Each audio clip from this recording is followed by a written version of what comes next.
வள்ளுவர் இவர் வாழ்வை சொன்ன வல்லவர், இன்றும் நம்மோடு உள்ளவர், காமத்து பாலிலும் நல்லவர், காலம் கடந்து நின்றவர்.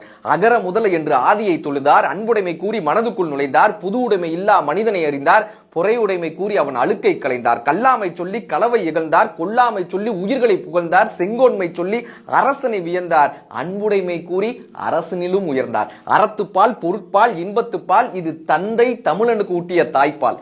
அன்புடைமை அறிவுடைமை பொறையுடைமை இது வள்ளுவன் உலகுக்கு தந்த பொது உடைமை. அன்புடைமை படித்தவன் அடிப்பானா, ஆண்ட பரம்பரை என உரைப்பானா, பெண்ணை அம்மனமாக்க நினைப்பானா, மயிலாப்பூரை மணிப்பூர் ஜெயிப்பானா?